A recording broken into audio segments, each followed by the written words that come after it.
গো মাংসক লৈ আৰম্ভ হোৱা ৰাজনীতিত অতিষ্ঠ হৈ পৰিছে ৰাজ্যৰ গো ব্যৱসায়ীসকল। মূল্যবৃদ্ধিয়ে জুৰুলা কৰাৰ সময়ত মুখ্যমন্ত্ৰীক গো মাংস পুনৰ প্ৰচলন কৰাৰ অনুৰোধ গো ব্যৱসায়ীসকলৰ। শেহতীয়াকৈ হিমন্ত বিশ্ব শৰ্মাৰ নেতৃত্বাধীন বিজেপি চৰকাৰে ৰাজ্যত গো মাংস নিষিদ্ধ কৰিছে। বিগত 4 ডিচেম্বৰত কেবিনেটত লোৱা সিদ্ধান্ত অনুসৰি অসমৰ হোটেল, ৰেষ্টুৰেণ্ট আৰু ৰাজহুৱা স্থানত গো মাংস বিক্ৰী বন্ধ কৰা হৈছে, যাৰ ফলত অতি হিন্দুত্ববাদী দল সংগঠনৰ পৰা আৰম্ভ কৰি একাংশ লোক যথেষ্ট সন্তুষ্ট হৈছে যদিও এই সিদ্ধান্তই আচলতে ৰাজ্যৰ হাজাৰ হাজাৰ গোপালক তথা গো ব্যৱসায়ীসকলক বিপাঙত পেলাইছে।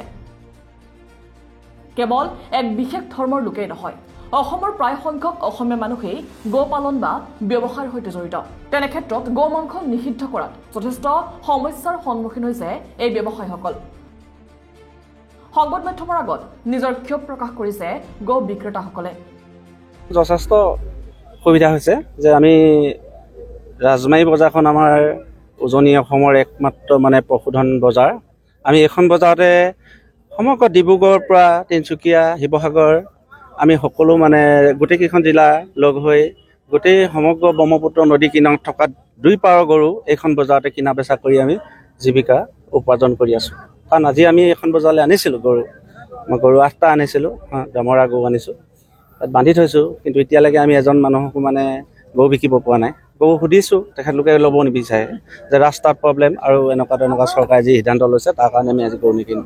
গতিকে এনেকৈ যদি গৰু নিকিনে, আমিতো গৰু পুহিছোঁ, আমি ইমান কষ্টৰে আমি খুটি পাতিছোঁ, চাকৰি নাই, আমি শিক্ষিত, আমি নিবনুৱা যুৱক গতিকে আমাৰ এই ব্যৱস্থাটোৱে যিটো গৌ মাংস নিষিদ্ধকৰণ ব্যৱস্থাটোৱে যিটো কৰিছে, আমাৰ সমগ্ৰ উজনি অসমে যথেষ্ট গোপালকসকলৰ ক্ষতিপূৰণ হৈছে। কোনে খাইছে কোনে নাই খোৱা আমি একো নাজানো, মাত্ৰ আমি জানো যে গৰু বজাৰলৈ নিব লাগে, আমাৰ ঘৰ চলিব লাগে, আমাৰ ল'ৰা ছোৱালী পঢ়াব লাগে, আমাৰ মেডিকেল যাব লাগে, আমি কাৰোবাক টকা দিব লাগে। গতিকে আমি মাত্ৰ গৰু ব্যৱসায় কৰি আজি বহুত আমি এই বজাৰখনৰ পৰা আমি উপাৰ্জন কৰি খাই আছোঁ। আমি ব্যৱসায় কৰা নাই, নিজক খুটিৰ পৰা আনিছোঁ, বেপাৰী নোযোৱা হ'ল কাৰণে আমি খুটিলৈ আনিছোঁ আজি। গতিকে মুখ্যমন্ত্ৰী ডাঙৰীয়াক অনুৰোধ জনাইছোঁ যে আপুনি এই গৰু বিষয়ে ৰাজনীতিটো অলপ কমাই যে গৰু বিকিবলৈ সুবিধা দিব লাগে আৰু যোনে যি খায় তাক খাবলৈ সুবিধা দিব লাগে। কাৰণ এইটো আমি তেখেতৰ প্ৰতি অনুৰোধ জনাইছোঁ। আমাৰ যথেষ্ট 2 পাৰ শদিয়াৰ পৰা ধুবুৰীলৈকে আমাৰ মিচিং জনগোষ্ঠী আছে, আহোম জনগোষ্ঠী আছে, আমাৰ নেপালী জনগোষ্ঠী আছে। তেখেতলোকৰ গৰু তেওঁলোকে তাত বহি আছে, ক'ত কিমান গৰু আছে তেওঁলোকেতো নাজানে, কোনে কিমান গৰু পালন কৰি যে জীৱিকা নিৰ্বাহ কৰি আছে সেই কথাটো তেওঁলোকে নাজানে।